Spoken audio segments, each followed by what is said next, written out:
رسول الله نحمده ونصلي على رسوله الكريم اما بعد فاعوذ بالله من الشيطان الرجيم بسم الله الرحمن الرحيم رب اشرح لي صدري ويسر لي امري واحلل عقدة من لساني يفقهوا قولي۔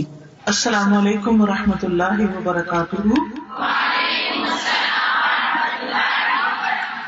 کیا حال ہے سب کا؟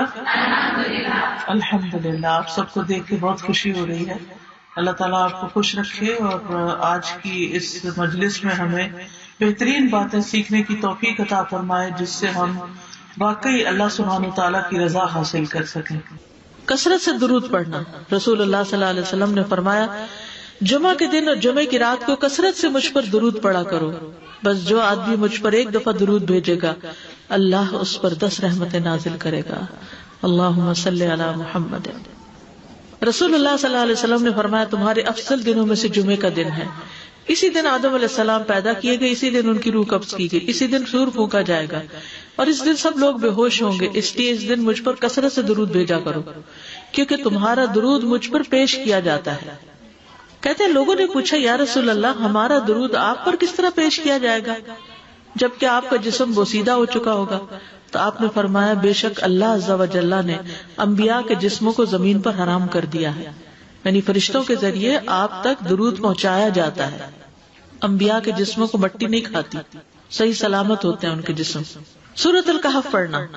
نبی صلی اللہ علیہ وسلم نے فرمایا، جو شخص جمعہ کے دن سورۃ الکہف پڑھتا ہے تو اس کے لیے دوسرے جمعے تک نور روشن رہتا ہے۔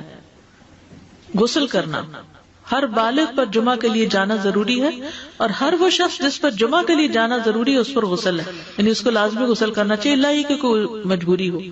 تو آپ اپنا اسکیجول اس طرح بنائے نا کہ جیسے اگر آپ ہر روز نہاتے ہیں پھر تو کوئی مسئلہ نہیں، لیکن اگر آپ ایک دن چھوڑ کے ایک دن نہاتے ہیں تو آپ پھر اس طرح اسکیجول کریں کہ جیسے آپ منڈے کو نہائے، پھر وینسڈے کو نہائے، پھر جمعے کو نہائے، پھر آپ سیٹرڈے سنڈے اگر نہیں بھی نہاتے پھر منڈے، تو اس طرح آپ جمعے کو مس نہیں کریں گے۔ یہ نہیں کہ جمعرات کو نہا کے جمعہ کو چھوڑ دیا یا جمعہ چھوڑ کے ہفتے کو نہائے، ایسا نہیں کرنا چاہیے۔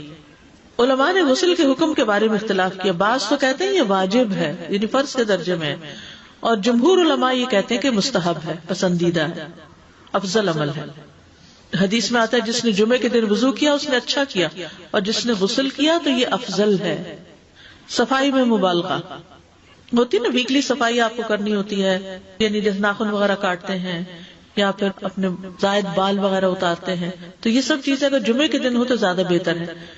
نبی صلی اللہ علیہ وسلم نے فرمایا، جو شخص جمعے کے دن اچھی طرح غسل کرے، اچھی طرح سنوار کر وضو کرے، اپنے بہترین لباس میں سے پہنے، یعنی جمعے کے دن باقی دنوں کے نسبت اچھا لباس پہنے، اللہ نے اس کی قسمت میں گھر والوں کی جو خوشبو لکھی ہو وہ لگا لے، یعنی گھر میں جو بھی خوشبو ہے، پھر جمعہ پڑھنے آئے تو لغو کام نہ کرے، 2 آدمیوں کے درمیان جدائی نہ کرے، یعنی 2 لوگ بیٹھے ان کے بیچ میں گھس کے بیٹھ جائے۔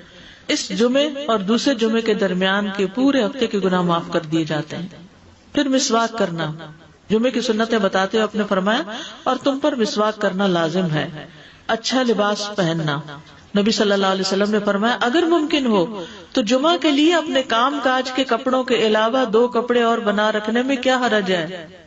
اسپیشل ڈریس رکھے جو جمعے کو ہی پہن لے۔ خوشبو لگانا، یعنی خوشبو لگائے، حدیث میں آتا ہے چاہے وہ عورت کی خوشبو سے ہو، یعنی آپ کی اپنی نہیں، بیوی کی خوشبو پڑی ہو وہی لگا لو، لیکن لگاؤ۔ تیل لگانا۔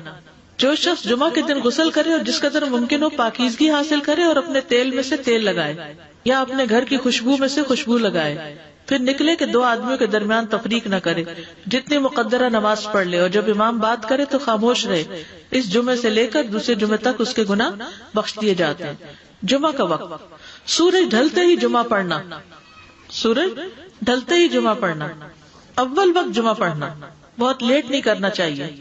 ایاس بن سلمہ بن عقبہ اپنے والد سے روایت کرتے ہیں، انہوں نے کہا کہ ہم رسول اللہ صلی اللہ علیہ وسلم کے ساتھ جمعے کی نماز پڑھ کر واپس لوٹتے تھے تو دیواروں کا سایہ اتنا نہیں ہوتا تھا کہ ان سے اپنے آپ کو سایہ مہیا کیا جا سکے، یعنی ابھی سورج بہت تھوڑا ڈھلا ہوتا تھا۔ ہاں، گرمی کی شدت میں تاخیر کی اجازت ہے۔ مسجد میں داخلہ، مسجد کی طرف جلدی نکلنا، تحیت المسجد ادا کرنا، عمر بن دینار کہتے ہیں انہوں نے جابر رضی اللہ عنہ کو کہتے ہوئے سنا کہ ایک شخص جمعہ کے دن مسجد میں داخل ہوا اس حال میں کہ نبی صلی اللہ علیہ وسلم خطبہ دے رہے تھے. تو آپ نے فرمایا کیا تم نے نماز پڑھی؟ اس نے کہا نہیں. تو آپ نے فرمایا کھڑے ہو 2 رکعتیں پڑھو. اب یہ بڑا اہم مسئلہ ہے. مسجد میں داخل ہو چاہے خطبہ ہو رہا ہو 2 رکعت پڑھے بغیر نہ بیٹھو. ٹھیک ہے. اور یہ کیا ہے؟ دراصل تحیت المسجد. یہ جمعے کی سنتیں نہیں ہیں, یہ کیا ہے؟ تحیت المسجد ہے. اور مختصر پڑھی جائیں. یعنی امام جب خطبہ دے رہا ہو تو چاہیے کہ 2 رکعتیں پڑھے اور دونوں میں اختصار کرے.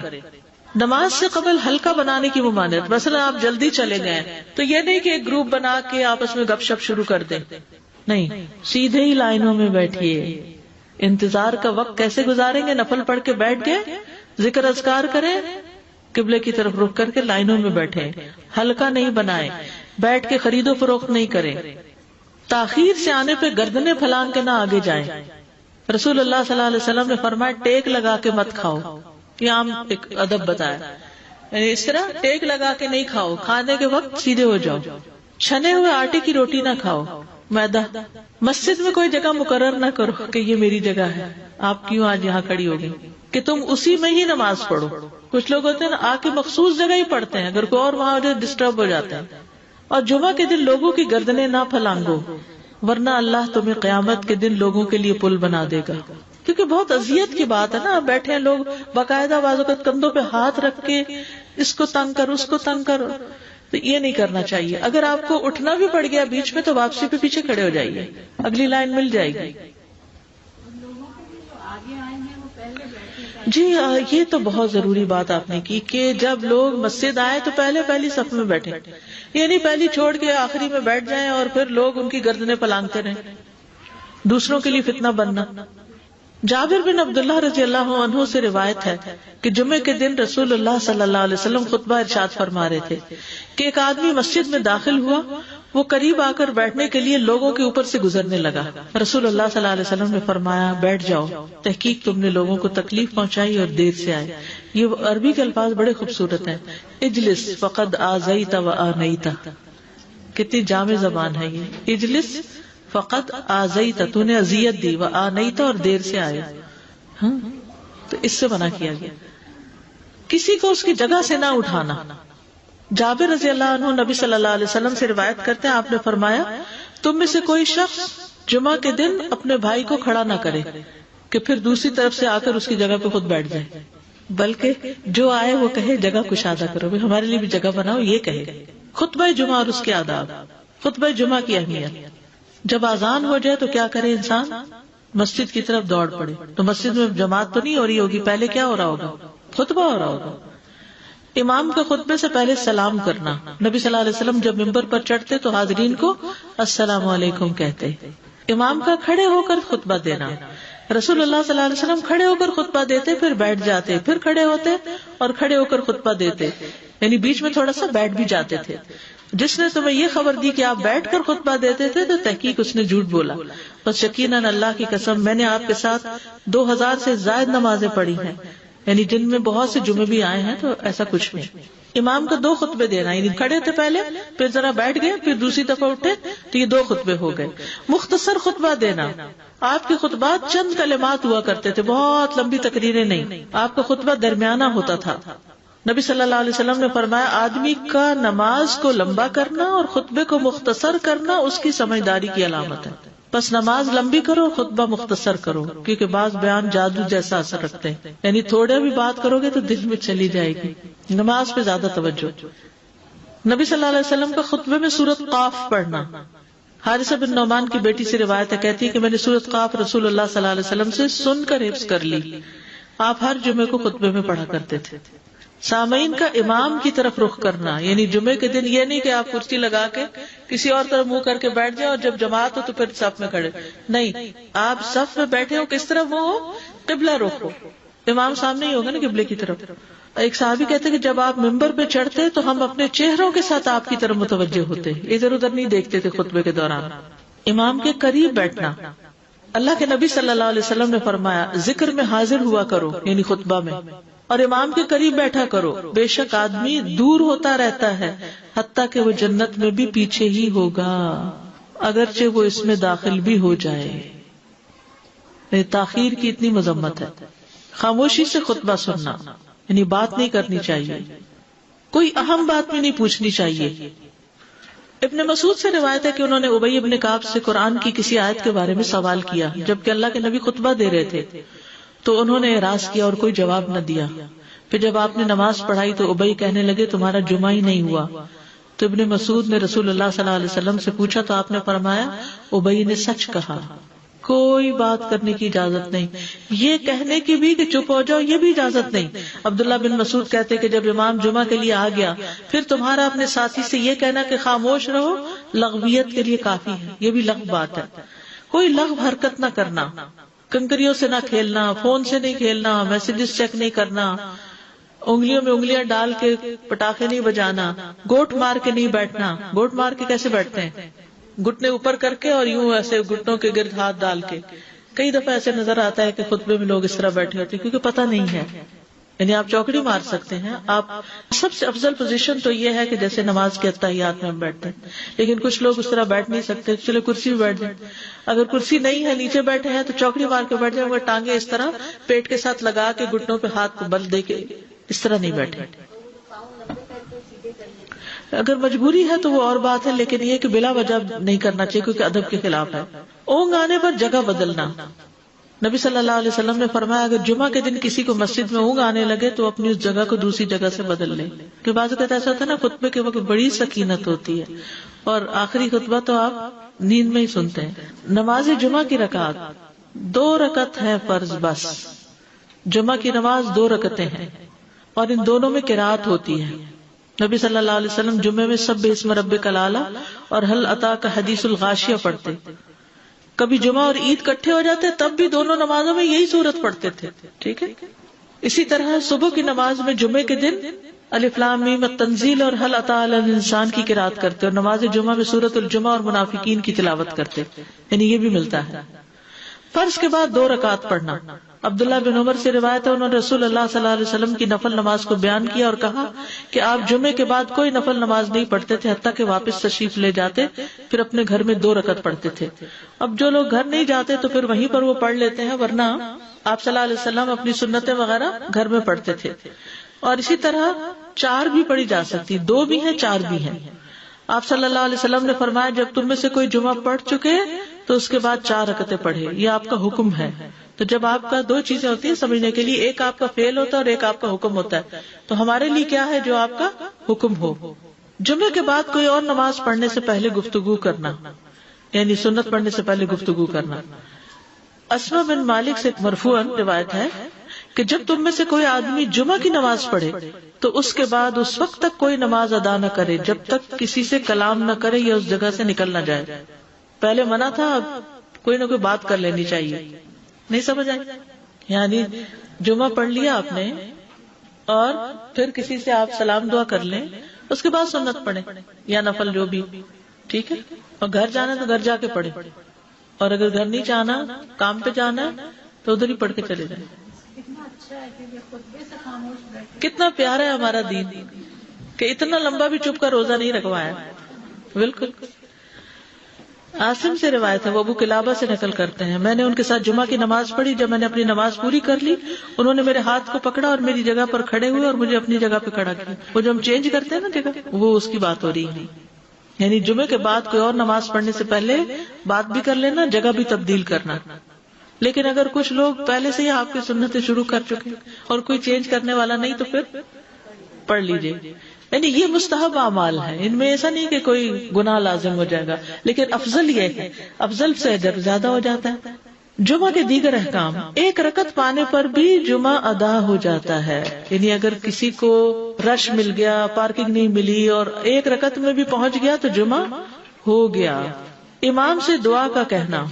انس کہتے ہیں کہ ایک سال نبی صلی اللہ علیہ وسلم کے عہد میں لوگ قحط میں مبتلا ہوئے. جمعہ کے دن میں نبی صلی اللہ علیہ وسلم کے خطبہ پڑھنے کے دوران میں ایک اعرابی کھڑا ہو گیا. کہا یا رسول اللہ مال تباہ ہو گئے, بچے بھوکے مرنے لگے, اس لیے آپ اللہ سے ہمارے حق میں دعا کیجیے. آپ نے اپنے دونوں ہاتھ اٹھائے. اس وقت آسمان پر بادل کا ایک ٹکڑا بھی نہیں تھا. قسم ہے اس ذات کی جس کے ہاتھ میں میری جان, آپ نے ہاتھ اٹھائے بھی نہیں تھے کہ پہاڑوں کی طرح بادل کے بڑے بڑے ٹکڑے امڑ آئے. یہ معجزہ ہے آپ کا, آپ کی دعا قبول ہو گئی. پھر آپ ممبر سے ابھی اترے نہیں تھے کہ میں نے آپ کی داڑھی پر بارش کے قطروں کو ٹپکتے ہوئے دیکھا. اس دن خوب بارش ہوئی. پھر دوسرے دن, تیسرے, چوتھے, حتیٰ کہ دوسرے جمعے تک سلسلہ جاری رہا. دوسرے جمعے وہی عربی یا کوئی اور کھڑا ہو گیا اور کہا یا رسول اللہ چھتیں گر گئی, مال ڈوب گیا, اس لیے آپ ہمارے لیے اللہ سے دعا کیجیے. چنانچہ آپ نے اپنے دونوں ہاتھ اٹھائے اور فرمایا اے میرے اللہ ہمارے ارد گرد برسا, ہم پر نہ برسا. اور بدلی کے جس طرف اشارہ کرتے وہ بدلی ہٹتی جاتی اور مدینہ ایک حوض کی طرح ہو گیا. وادی کنات ایک مہینے تک بہتا رہا. جو شخص بھی کسی علاقے سے آتا تو اس پر بارش کا حال بیان کرتا, جیسے ہوتا ہے نا کوئی فلڈ آ جائے, کچھ ہریکین, تو پھر ہر کوئی موضوع گفتگو ہو جاتا ہے. جمعہ کے بعد قیلولہ کرنا. انس کہتے ہیں کہ ہم لوگ جمعہ کے دن سویرے نکلتے اور جمعہ کی نماز کے بعد قیلولہ کرتے تھے. جمعہ کے بعد کھانا کھانا. سہل کہتے ہیں کہ ہم نہ تو قیلولہ کرتے نہ دوپہر کا کھانا کھاتے مگر جمعے کے بعد. لنچ کب ہے؟ جمعے کے بعد. جمعے کو قیام و سیام کے لیے خاص کرنے کی ممانعت ہے, یعنی اس دن کی رات کو شب جمعہ منانا کہ اس رات پوری عبادت کریں گے, یہ سنت سے ثابت نہیں. ٹھیک ہے. اور دن کو روزے کے لیے خاص کرنا یہ بھی سنت سے ثابت نہیں, اللہ ہی کہ کوئی معمول کا روزہ رکھتا ہے, ایام 20 کا روزہ ہے تو وہ اور بات ہے. ابو ہریرہ سے روایت ہے کہ میں نے رسول اللہ صلی اللہ علیہ وسلم کو فرماتے ہوئے سنا, تم میں سے کوئی شخص جمعہ کے دن روزہ نہ رکھے مگر یہ کہ اس کے ایک دن پہلے یا اس کے بعد کا دن ملا کر روزہ رکھے. جمعہ کے دن خرید و فروخت کی ممانعت ہے. جمعہ کے دن جب نماز کے لیے پکارا جائے تو اس وقت اللہ نے خرید و فروخت سے منع کیا ہے. وذروا البیع, اس دن کاروبار حرام ہے. اور یہ جمعے کی دوسری اذان کے ساتھ تعلق رکھتا ہے, یعنی صبح صبح کام کر سکتے ہیں لیکن اذان ہوتے ہی چھوڑ دیں, اور جب پھر جمعہ سے فارغ ہو جائے تو دوبارہ دکان پہ جا کے بیٹھ جائیں. جابر بن عبداللہ کہتے ہیں کہ نبی صلی اللہ علیہ وسلم جمعہ کے دن خطبہ ارشاد فرما رہے تھے کہ مدینہ میں ایک تجارتی قافلہ آیا. رسول اللہ صلی اللہ علیہ وسلم کے صحابہ اس کی طرف لپک پڑے اور آپ کے پاس مسجد میں صرف 12 آدمی بچے. تو رسول اللہ صلی اللہ علیہ وسلم نے یہ صورت دیکھ کر فرمایا اس ذات کی قسم جس کے ہاتھ میں میری جان, اگر تم سارے کے سارے چلے جاتے اور کوئی بھی باقی نہ بچتا تو اس وادی میں آگ بہ پڑتی, یعنی اتنا بڑا جرم ہے یہ. پھر یہ آیت نازل ہوئی وَإِذَا رَأَوْا تِجَارَةً أَوْ لَهْوًا انفضوا إِلَيْهَا وَتَرَكُوكَ قَائِمًا, جب وہ کوئی سودا بکتا دیکھیں یا کوئی تماشا نظر آ جائے تو اس کی طرف دوڑ جاتے ہیں اور آپ کو کھڑا ہی چھوڑ دیتے ہیں. راوی کہتے ہیں جو 12 آدمی رسول اللہ صلی اللہ علیہ وسلم کے ساتھ رہے ان میں ابو بکر اور عمر رضی اللہ عنہ بھی شامل تھے. جمعے کے دن قبولیت کی گھڑی ہوتی ہے, اس وقت اللہ سے بھلائی مانگنی چاہیے. رسول اللہ صلی اللہ علیہ وسلم نے فرمایا جمعے کے دن میں ایک گھڑی ایسی ہے کہ کوئی مسلمان اللہ سے کسی خیر کا سوال کرتے ہوئے اس کی موافقت نہیں کرتا مگر اللہ اسے وہی خیر عطا کر دیتا ہے. فرمایا یہ ایک چھوٹی سی گھڑی ہے, تھوڑی دیر کے لیے ہوتی ہے اور یہ ہر جمعے کو ہوتی ہے. ٹھیک ہے. اور خصوصاً نماز میں بھی اگر کوئی دعا کر رہا ہوتا ہے نا انسان تو وہ بھی قبول ہو جاتی ہے. نماز میں دعا کہاں ہوتی ہے؟ شروع میں ہوتی ہے, رکوع میں ہوتی ہے, سجدے میں ہوتی ہے, تشہد میں ہوتی ہیں. تو اگر یعنی جمعہ پڑھ رہے ہیں اور بیچ میں دعائیں آ گئی ہیں تو ہو سکتا ہے وہی گھڑی آ گئی ہو اور آپ کی دعا قبول ہو جائے. اور یہ تورات میں بھی اس کا ذکر تھا. ابو ہریرہ رضی اللہ عنہ کہتے ہیں کہ رسول اللہ صلی اللہ علیہ وسلم نے فرمایا بہترین دن جس میں سورج طلوع ہوتا ہے جمعہ کا دن ہے. اس دن میں ایک گھڑی ایسی ہے کہ نماز کی حالت میں اگر کوئی مسلمان بندہ اللہ عز و جل سے کچھ طلب کرے تو وہ اس کو ضرور دیتا ہے. کعب نے کہا ایسا سال میں ایک مرتبہ ہوتا ہے؟ تو میں نے کہا نہیں بلکہ ہر جمعہ کو ہوتا ہے. کہتے ہیں پھر کعب نے تورات پڑھی تو کہا نبی صلی اللہ علیہ وسلم نے سچ فرمایا. ابو ہریرہ رضی اللہ عنہ کہتے ہیں کہ میں بعد میں عبداللہ بن سلام سے ملا اور ان سے اپنی اور کعب کی مجلس کا بتایا تو عبداللہ بن سلام رضی اللہ عنہ نے کہا میں جانتا ہوں وہ گھڑی کب آتی ہے. ابو ہریرہ نے کہا مجھے بھی بتائیے. انہوں نے کہا وہ جمعہ کے دن میں آخری گھڑی ہے. میں نے کہا یہ جمعے کے دن کی آخری گھڑی کیسے ہو سکتی ہے؟ حالانکہ رسول اللہ صلی اللہ علیہ وسلم نے فرمایا جو مسلمان بندہ اس کو نماز پڑھتے ہوئے پائے. اس وقت میں کوئی نماز نہیں پڑھی جاتی. تو عبداللہ بن سلام نے کہا کیا رسول اللہ صلی اللہ علیہ وسلم نے یہ نہیں فرمایا جو شخص نماز کے انتظار میں بیٹھا رہے وہ گویا نماز ہی کی حالت میں ہے حتیٰ کہ نماز پڑھ لے؟ کہتے ہیں میں نے کہا ہاں. تو انہوں نے کہا بس یہی ہے, یعنی اس وقت کیا کرنا چاہیے؟ آخری گھڑی میں وضو وغیرہ کر کے مغرب کی نماز کے انتظار میں بیٹھ کے دعائیں کریں، اذان ہو تو نماز پڑھ لیں۔ عصر کے بعد سے مغرب تک کا وقت ہے۔ انس بن مالک سے روایت ہے کہ نبی صلی اللہ علیہ وسلم نے فرمایا، جمعہ کے دن اس گھڑی کو جس میں دعا کی قبولیت کی امید کی جاتی ہے، عصر سے لے کر سورج ڈوبنے تک کے درمیان تلاش کرو، اور دن کی آخری گھڑی ہے۔ تو اللہ سبحانہ وتعالی ہمیں اس دن کی برکتوں سے فائدہ اٹھانے کی توفیق عطا فرمائے۔ وآخر دعوانا ان الحمد للہ رب العالمین، سبحانک اللہم وبحمدک، اشہد ان لا الہ الا انت، استغفرک واتوب الیک۔ السلام علیکم ورحمۃ اللہ وبرکاتہ۔